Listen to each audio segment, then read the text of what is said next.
Greetings, everyone. Welcome to Code Speak by R, powered by UseRide. I'm Elvina Pinto, your host, and today we are privileged to be in conversation with Nipa and Rekha. Nipa is founder and director of Applied and Behavioral Training Institute with a wealth in knowledge and experience where behavioral science and applied training methodologies are concerned. She's also dedicated to empower individuals and families through the transformative learning experience that she holds under her sleeve. Alongside, we have Rekha, the director of Early Intervention Services, with the heart of nurturing the potential that every child requires.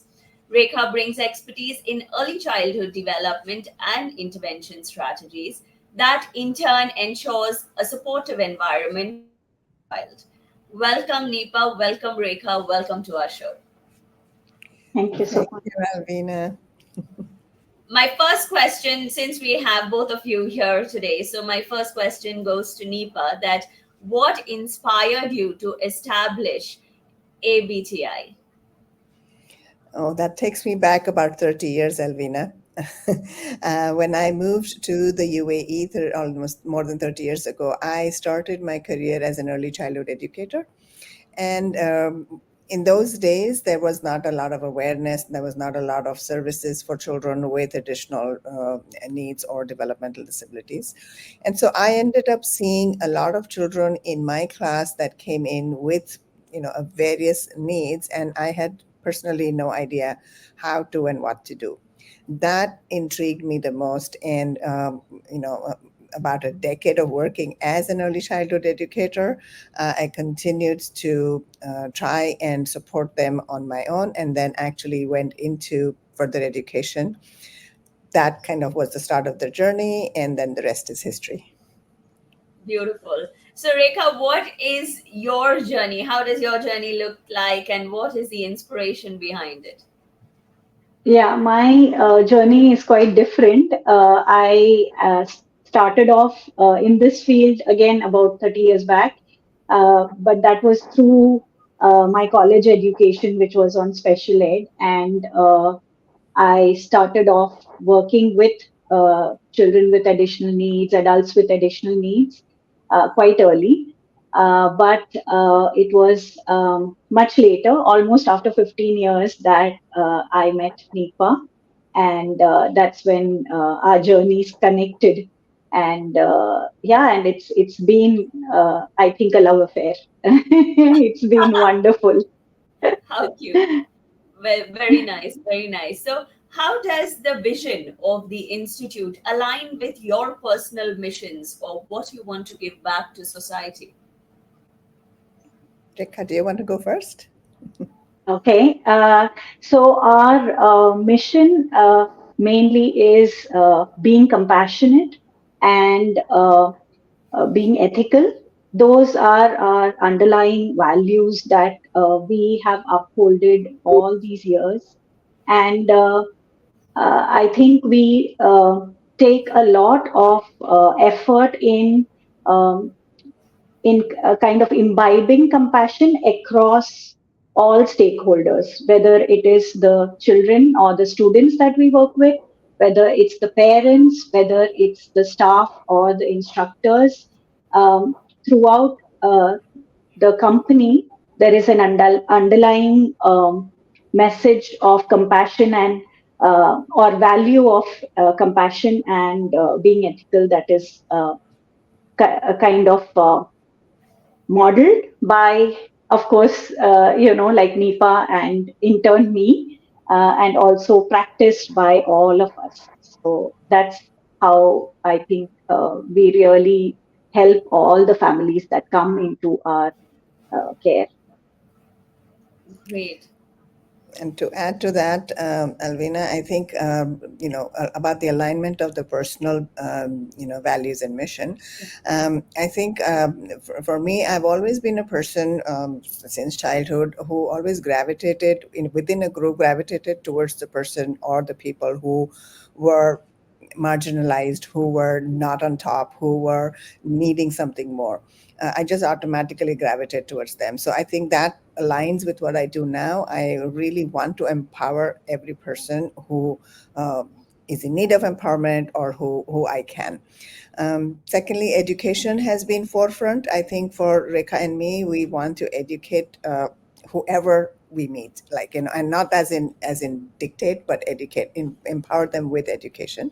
And so that I think we get to do every day. We get to do that with our learners. We get to do that with the families that we work with our staff members. Everybody's on a trajectory of learning, and also with the community. We are really educating the community on disability. Overall awareness, acceptance, and action. And I think getting to do that every day is in complete alignment with what we are about, and that gives us the most joy. Absolutely. Such a beautiful answer. So, when we speak about stakeholders, what are the key takeaways that they get once they come to you? Well, once we have three verticals within our company. So one is early intervention, where Rekha is the director, and with that, we obviously very young children, once they are even red flagged, or their parents or medical practitioners notice that their development is not at par, they come to us and we provide applied behavior analysis, the intervention based on that. And what they get is a one-on-one therapy with our trained staff members in a model that's called the competent learner model. Basically, what we're doing is helping them play, learn, and achieve. It is very play-based and child-led, and all our staff members are trained in the model and are certified in ABA. So the parents, the learners will get that intervention where their markers will change as they move along. The parents get a very compassionate place to come to, where you can imagine that a new mother and father of an 18-month-old or a 2-month-old or even a 4-year-old suddenly finds out that something is not perfectly okay for the child that they think is perfect. Right. They really they crash emotionally, financially, physically, every way they crash. And they need to go to a place which is not just going to provide them therapy and the clinical work, but really going to help them through that journey. And that Absolutely. is what is unique about what we do is we carry. Just yesterday we had on Sunday we had this conference, and we had some parents who were speaking at a panel, and one of the parents said that what she really liked with what we do is that we carried her child and her through this journey because it's so early. And so that's what parents, I think, can expect from us, along with educational empowerment, actually, proper training and onboarding them on the journey. That's something that we do. And then we have a professional training institute where we provide courses so parents can take that, but also educators and healthcare providers, community, anybody can take professionally certified courses from there. And we have the community outreach, which Right. was the original start. That's where we started. Our story doesn't start with the revenue. Our story started with the CSR, with the giving back to the community, and from that we went into actually adding services that were revenue based. So in the CSR, we're providing free services and knowledge and community outreach to the people in UAE, and now we're also getting requests from outside of UAE. So Beautiful. that's kind of, I know it's a long story, but this is what we do, and this is what people can expect from us.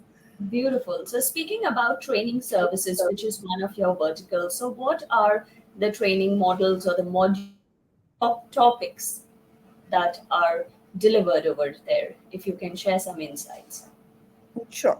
So our training services are under the license of KHDA, which is the Knowledge and Human Development Authority in Dubai, and we have courses that are accredited by them.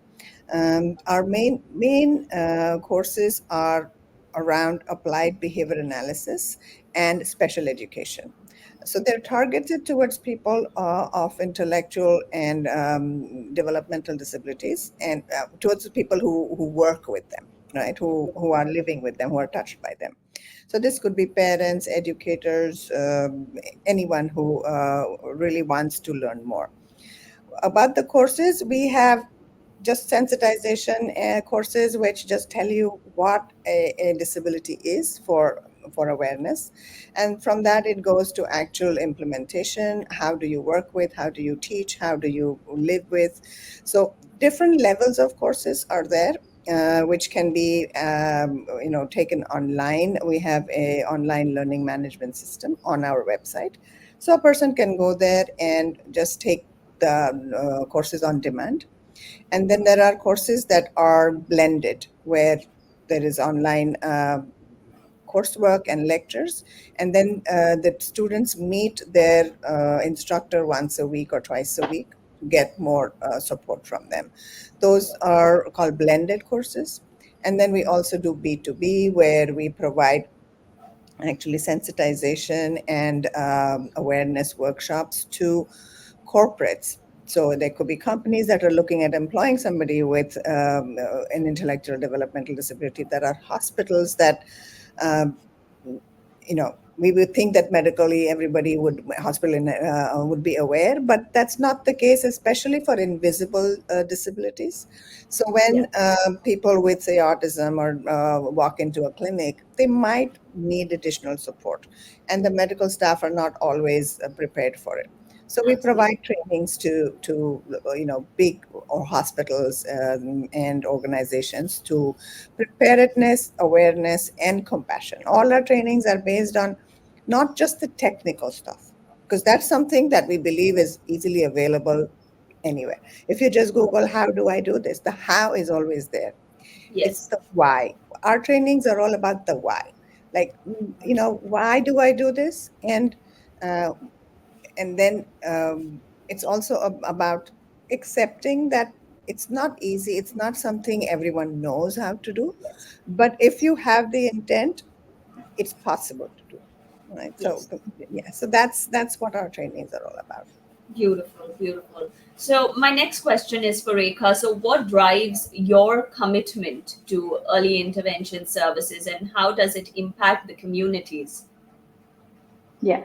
So the thing is, like Nipa said, I think I have also gravitated towards um, people with additional needs very early on. Like I think for me, it was in college that I was introduced to on a field trip to a center where there was special needs. So I think through all the years, I receive a lot from the community as well that I'm working with, and that's what keeps me going. So it's not just that I had the interest, it's also what I receive from empowering the parents, the love that our students or learners and parents and that they entrust in us, the love and the trust, and so much we get back. And every day in the morning when I get up and when I come to the center and I see these little kids, just the joy on their face and the connect, because that's something that is so difficult for our learners to make. But when they start recognizing you, they look at you, they smile, I receive so much more and keeps me going. Otherwise, I think it would be impossible to stay in this field for so many years. And of course, the competent learner model, the curriculum that we follow, is so compassionate to everybody that it's not stressful. It's a lot of fun. Like Nipa said, play, learn, achieve. I think it's the same for all the adults as well, like for the coaches, for the instructors, for the staff, for everybody, it's the same. So we actually play, learn, achieve even as adults, and that keeps us going. Great. So, how does a typical day look like when you reach work for you? Okay, yeah. So when I come in, I am greeted by the parents. Either they are in the reception or they are inside the center, and a big hello.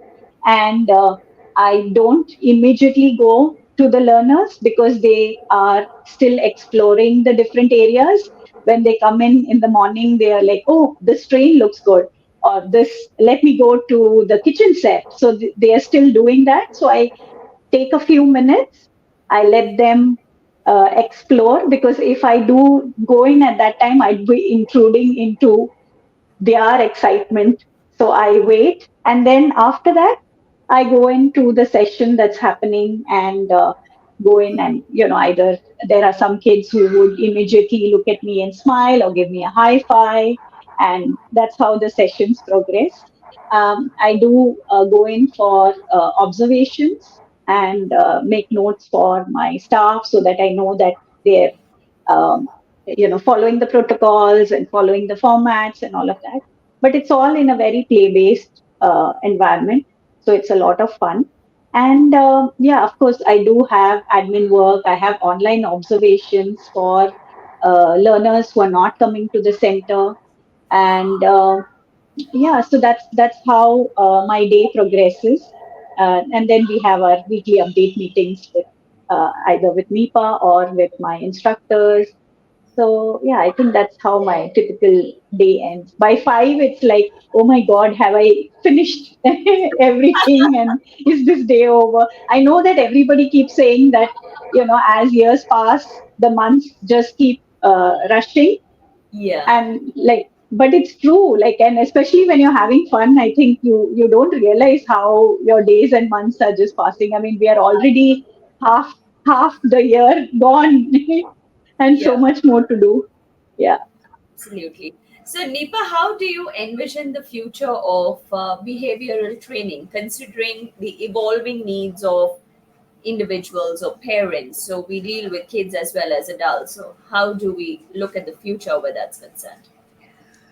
So, Alvina, the thing is that behavior analysis is not only for children with developmental disabilities or with autism, although uh, there's just more research been done in that, so we have more evidence over there. But it is about human behavior.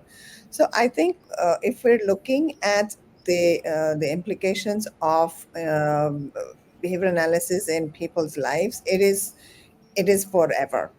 But the implementation of the science, what has happened is, and I'm going to be very transparent here, is it's a new science, just about 50 years old. And like every science, the initial implementation has not been the best.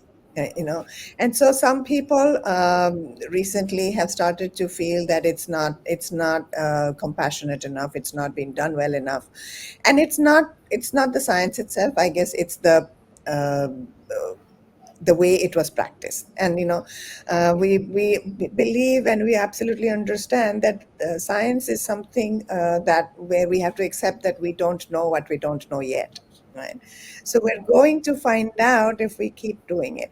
And so what I'm really excited about now is that people who are not understanding compassionate practice are now understanding it or looking into it. And this has happened also because a lot of people who have received services in the last 20 to 25 years have become able and strong enough to tell us. The people who receive the services themselves are able to tell us, the self advocates, but what worked and what didn't work. And so now we're learning from the people who we are serving. And I Right. think that opens up a lot of doors for the practice to grow and to evolve. And I think that is amazing. That is so exciting to listen to them and then pivot. That's important, right? We can't just listen to them and ignore them. We have to listen to them and pivot, and that's what I think where we are, and that is very exciting to be open to listening that. And I can proudly say that we, using the competent learner model, have always practiced it in a compassionate way because That's what the model is. That's what the science is. And luckily, we were very fortunate to have our mentor and the author of the model, Vicky Tucci, who wrote it from a 1,000% compassionate perspective. So Right. we've never had to kind of go back and self doubt and think, oh my God, did we do this? Because we didn't, luckily. And we're excited now that everybody else is recognizing that. So it's a good place for us to be at. I've just been Perfect. invited to the Applied Behavior Analysis International Conference to speak about the evolution of ABA within UAE. And I think that has happened because the recognition of the way we practice is Yes. now evolving. So that's a Absolutely. big feather in our cap now. Great. Congratulations for that Thank you. achievement as well. So, Rekha, when we speak about your typical day of how it looks and everything around, what makes the program so unique and different as compared to the other competitors, probably? Yeah, so I think the main difference would be that one, of course, it's child led, like Nipa said, it's child led. And two, the curriculum is written in such a way that the child is the one who decides what, what activities, the first 7 lessons, which of course is very systematically written. The curriculum, like Nipa mentioned, Vicky Tucci has written it with 1,000% compassion and very in a very very structured way. So it's very easy for us to implement using compassion, and also the way we work on, it's called as repertoires. Basically, the repertoires are something that make us competent. So what, like reader, writer, talker, listener, these are the few repertoires. And uh, participator repertoire is something that is written so beautifully, and that is something that I feel I haven't seen in many other curriculums.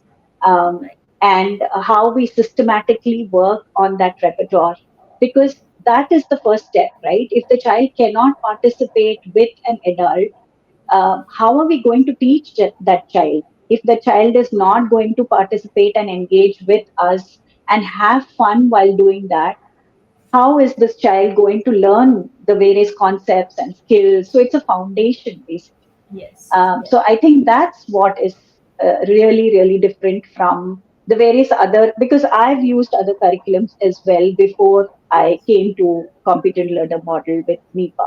So I can see that difference of how kids are more empowered, they are learning in a fun way, and that learning stays, because so it's not restricted to being at a table with a therapist and learning some concepts which the child will perform only at the table Right. and Right. not across, right? So yeah, that's different. If I may add one more point, Alvina, I think important here to say is that our practices are very intentionally non-coercive.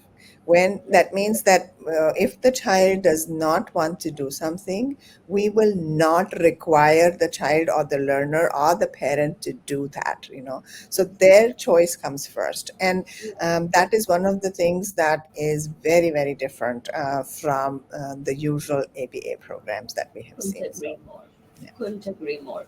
So, of course, dealing with such sensitive children and parents also, because they are quite vulnerable, both aspects, be it that early stage or a matured adult. So, I'm sure you face a lot of challenges on daily basis, or maybe a couple of times, you're just you don't know what to do, but you want to do so much at the same time. So, could you share some challenges or some success stories as a testimonial that you have encountered?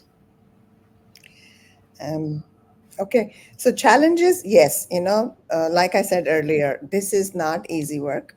You need, I call my team the Bravehearts because that's who they are. Because when you work with with the children with the people that we work with, progress is really minute at the start. Like it's very small, and you have to look for it, right? And you have to celebrate celebrate it. And Yeah. sometimes when if your eyes are only on the big goal, you miss that, right? So Yeah. that can become frustrating for if everybody's not on the same page. That is usually one of our challenges. The expectations and the results may not match, and that's really hard to do many days.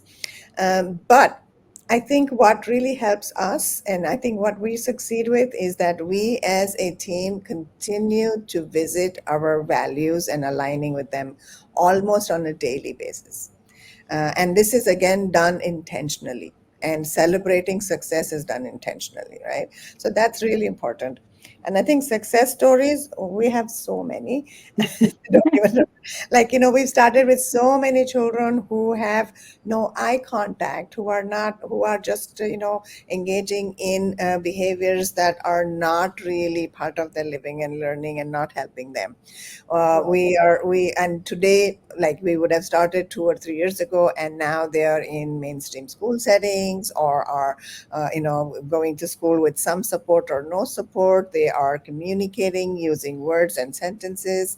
They are part of their larger peer group on a daily basis. um, and we've done this now for almost 20 years, and right now, just this morning, I got a message from my first ever child that I met. She's 35 years old. And I just got a message from her mom telling me that she's working now, and she's got a job now. And so this is like what we want, right? And it's not always that, Alvina. And it's not like every child we work with ends up with that, Absolutely. But the trajectory is so much better. Like, they can do if they, I don't know. We can never tell what would have happened if they didn't have us. But with Yes. having us, they are really doing so well. And the families are grateful. We are grateful that they still stay in touch. I think just the fact that they share with us is a testament. After 15 years, if they're still sharing with us, that tells Yes. us that that's our success, right, for us. So, Absolutely. yeah, it's a Couldn't joy. agree more. It's a joy that comes every day, with the challenges that are also always every day present.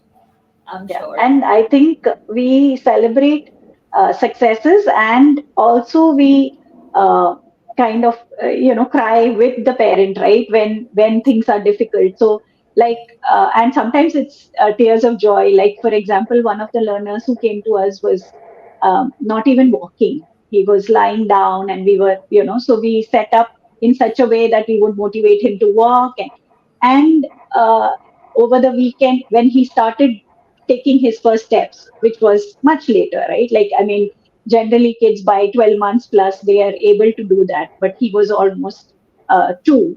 So, when he started, and mom said, when she came back after the weekend, and she said, "Hey, I went shoes shopping."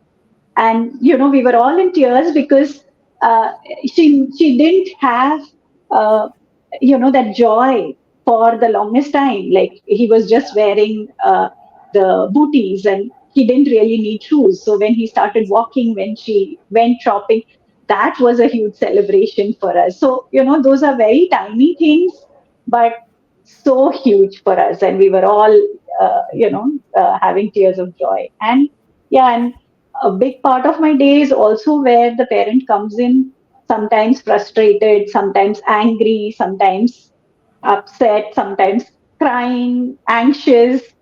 So they are going through a emotional roller coaster as well. So that also is part of my day where they just want to vent. They'll come in, sit down, yell, cry, and it's a safe space. So they just come in, and I just let them communicate their emotions and just sit there and listen, and then and then we both. But every time that happens, like I tell Nipa, I mean, we go through that journey for every learner.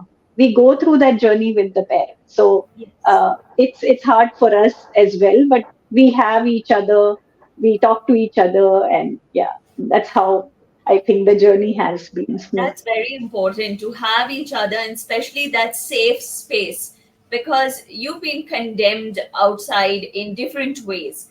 And having that safe space and having someone to actually share without worrying about anything, be it screaming, shouting, anxiety, tears of joy, like you mentioned. I saw Nipa getting a little, Yeah. picturing the aspect and getting a little emotional, emotional listening to it. So, yes, it is very, very important. Couldn't agree more. So, what's that last piece of advice that you would like to give our audience and listeners or watchers?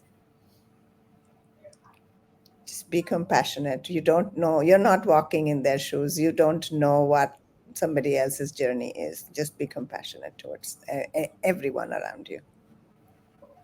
Rekha, what would you like to add? Yeah, I think I agree with Nipa.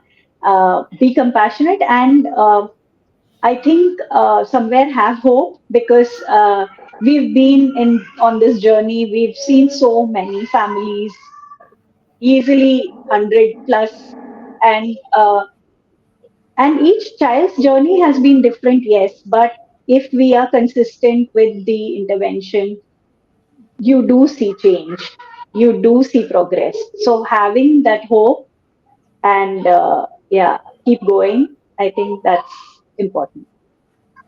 Thank you, Nipa, and thank you, Rekha, for the wonderful insights and the success stories, and also the knowledge sharing and experience that both of you hold. So, everyone who's watching, please remember that everything takes beginning, and for babies and even adults, that foundation and having that safe space is of utmost importance. Yes, we do have ABTi, who is your partner for that compassion, but always remember, you don't know what others are going through. So put yourself in their shoes, show more compassion to individuals, because ultimately, love, compassion, emotion, and empathy is all we need to succeed and survive as well as thrive.